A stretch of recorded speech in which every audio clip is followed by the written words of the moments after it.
Hello besties, how are you today? How are you doing? Welcome back to my channel, Easy Sewing with Tyke. On the channel today, we'll be making this beautiful and gorgeous floater sleeve kimono blouse. Mine will not be having the front tie though. And if you're coming across the channel for the very first time, you're welcome. It's so good to have you here. If today is the first time you're hearing my voice or you're coming across my content on YouTube, you are welcome. And to all of my new and returning subscribers, cheers to you all. Thank you so much for your love and support. I appreciate. If you're yet to subscribe, please ensure that you do so. Put on the post notification, like this video, share, and leave a comment for me. Okay? Thank you. Now let's get started. So here's my fabric. I folded it into four because we'll be cutting both the front and the back together. We'll be drafting it together. So the wideness of this is the combination of both the shoulder measurement and the sleeve length. Okay, so the shoulder we're working with is 16 divided by 2, that is 8. Remember, this is on fold. And the sleeve length that I'm working with is 6 inches plus half inch sewing allowance. In total, I have 14 and a half. So 14 and a half is the wideness that I have here. It's time to start imputing the vertical measurement. So that chalk line is my start point, okay? So the chest line is the first vertical measurement I'll be putting there, and I'm working with 10 and a half since this is a free top. Next is the half length, and I'm working with 16 and a half. Now, because of the method of elastic casing I'll be using today for the purpose of today's tutorial, you want to go ahead and add 3 inches from the half length measurement. That 3 inches divided by 2, we have 1.5. So you want to make sure that you chalk this out, or you make the lines pronounced using your iron. You would get to know why when it's time to sew. So I'm going to mark out 1.5, then I'm going to mark out 3 inches starting from the half length, okay, since the elastic is at the waist. And the final vertical measurement to put down is the full length. So the full length I'm working with is 25. Now to take your full length measurement, you want to move the 16 and a half, which is the half length, to that lower line, okay, because the 3 inches that we added after the half length is not part of the measurement. We are still going to fold it in for the elastic. So you want to make sure that you do this, then chalk out the full length. So 26 is the full length I'm chalking out here. Now to the horizontal measurement, I'm going to go ahead and input the bust measurement there.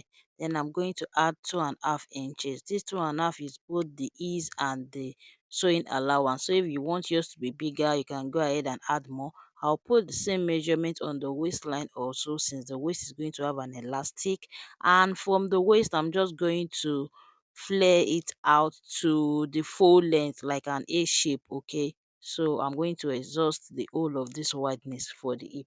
Now the next thing to do is to measure out the sleeve opening. So the sleeve opening I'm working with today is 17. 17 divided by 2 is 8.5. I'll go ahead and chalk it out. Then I'll be adding 1 inch allowance to it, okay? So I'll go ahead and chalk it out as well. And I'm going to connect it to the side in a curved shape like this. You just want to curve it and connect it this way. For the neckline, I'm working with a U-shaped neckline. So the dimension of the neck is 3.5 in width by 1.5 for the back, and 3.5 by 3.5 for the front. So I'm going to go ahead and mark it that way. But take note, when you are cutting, make sure that you cut the back first, separate it, then cut out the front, okay, because the neckline is different. After which, I'm going to go ahead and add half inches that way to the shoulder and mark out the shoulder slants, the shoulder slope rather. And this is what I have after cutting it out. So I've gone ahead to extend the 3 inches mark that I marked under the half length, dividing it into two. That's 1.5 inch. You want to make sure that you mark it all the way on at both the front and the back, or you can use your iron to create these lines. Either way, you need those lines. It will guide you when it's time to sew and create the casing. Also, I'll go ahead and add a slit of 4 inches in length to the back neckline, because I'll be adding a button to the back neckline for easy wearing. Now it's time to cut the flutter sleeve, to cut the flare that will be attached to the sleeve opening. So I'll be joining it at the shoulder using half an inch. So I'll be left with 9 inches that way. So 9 inches multiplied by 2 is 18, because this is on fold, okay? by the time I join the front and the back together, I will have double of that. So I have 18. So 18 is the circumference for just one sleeve. But since the flutter sleeve is 180-degree flare, I'm going to add the circumference of one sleeve to the circumference of the other sleeve. So 18 plus 18, I have 36. So I'm going to divide my 36 by 6.28 to give me my radius. The radius is 5.7. So now I have my fabric unfold. It is folded into 4. So from the center that way, I'll just go ahead and measure out the radius, which is 5.7. Afterwards, I'm going to measure out the length of the flare of the flutter sleeve. I'm going to mark it as well. Then I will add my allowance and I will cut it out. So now I'll go ahead and divide it into 2 for each sleeve opening. And now the first thing I will be doing is to turn my neckline. So the front neckline I'll be turning it with a bias neatly, while the back neckline I will be turning it with a facing. So I do not have enough fabric, that's why I'm not using the facing for the front, but you can go ahead and cut out a facing for the front for yours as well. So I'll go ahead and do all of this.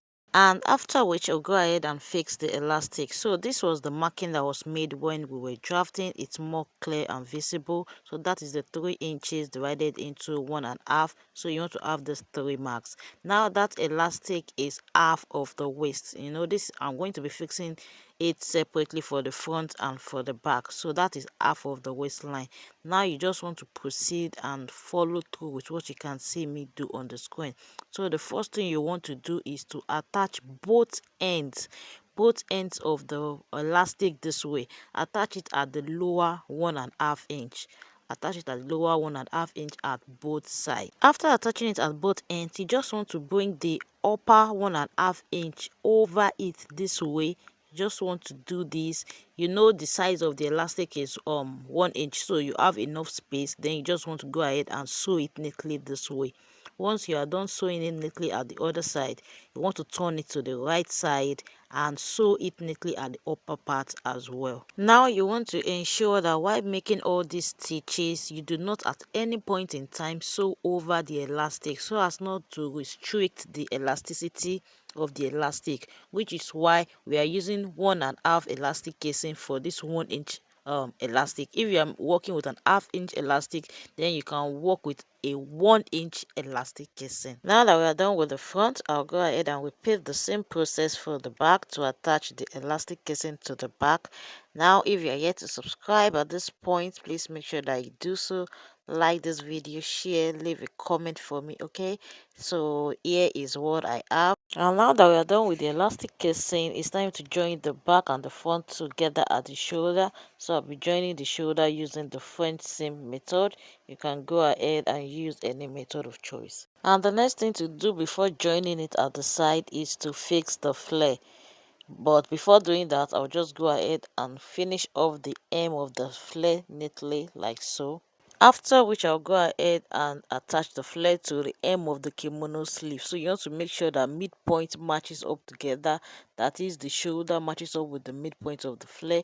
Then you just want to go ahead and attach it like so, using 1/2 inch. And the next thing to do now is just to fold it at the hem using the hem allowance that you must have added when we were drafting. And after doing that, the next thing to do now is to just join it at the side. So I'll be joining it at the side using the French seam method. What that means is that I'll be sewing it at the right side using like 1/4 inch. Then I'm just going to go ahead and sew it at the wrong side like so. This is to achieve a neat finish. And voila, the flutter sleeve kimono blouse is ready.